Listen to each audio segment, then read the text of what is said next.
ஆளுமைமிக்க அரசியல்வாதியாக pure politics பயிற்சி பட்டறை, நேரடி இணைய வழி வகுப்புகள். உங்கள் சீட்டிற்கு முந்துங்கள். 7338824242.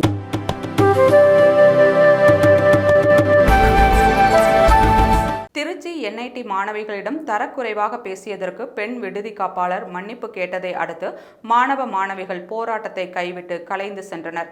திருச்சி மாவட்டம் துவாக்குடியில் உள்ள என்ஐடி விடுதியில் வியாழக்கிழமை வைஃபை பழுது பார்க்க வந்த நபர் தனியாக அறையில் படித்துக் கொண்டிருந்த ஒரு பெண்ணிடம் அத்துமீற முயன்றிருக்கிறார். அந்த பெண் கூச்சலிட்ட போது மற்ற மாணவிகள் ஓடி வருவதற்குள் அந்த நபர் தப்பித்து விட்டார்.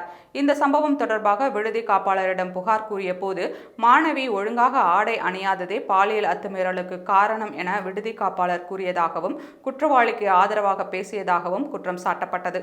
இதையடுத்து திருவெரும்பூர் போலீசாருக்கு தகவல் கொடுத்த மாணவிகள் வியாழக்கிழமை இரவு முதல் போராட்டத்தில் ஈடுபட்டனர். தகவல் அறிந்து சம்பவ இடத்திற்கு சென்ற போலீசார் மாணவி புகாரின் அடிப்படையில் வழக்கு பதிவு செய்த நிலையில் அந்த தொழிலாளியை கைது செய்து விசாரணை மேற்கொண்டு சிறையில் அடைத்தனர். ஆனால் விடுதி காப்பாளர் மன்னிப்பு கேட்க வேண்டும், அவர் மீது கடுமையான நடவடிக்கை எடுக்க வேண்டும் என வலியுறுத்தி மாணவ மாணவிகள் தொடர் போராட்டத்தில் ஈடுபட்டு வந்தனர். இந்த நிலையில் விடுதியின் பெண் காப்பாளர் மீது மாணவிகள் புகார் அளித்தால் சட்டப்படி நடவடிக்கை எடுக்கப்படும் என மாவட்ட ஆட்சியர் பிரதீப் குமார் உறுதியளித்தார். இதனிடையே என்ஐடி இயக்குனர் அகிலாவுடன் திருச்சி காவல் கண்காணிப்பாளர் வருண்குமார் ஆலோசனை நடத்தினார். இதனைத் தொடர்ந்து போராட்டத்தில் ஈடுபட்டுள்ள மாணவ மாணவிகளுடன் என்ஐடி இயக்குனர் அகிலாவும் திருச்சி காவல் கண்காணிப்பாளர் வருண்குமாரும் பேச்சுவார்த்தை நடத்தினர். இதையடுத்து விடுதியின் பெண் காப்பாளர் மாணவிகளிடம் மன்னிப்பு கேட்டார். இதனைத் தொடர்ந்து இன்று மாணவர்கள் போராட்டத்தை கைவிட்டு கலைந்து சென்றனர்.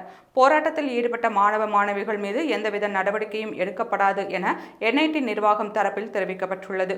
மேலும் விடுதியின் அடிப்படை வசதிகள் குறித்து மாணவிகள் வைத்துள்ள கோரிக்கைகள் ஆலோசித்து முடிவெடுக்கப்படும் என தெரிவிக்கப்பட்டுள்ளது.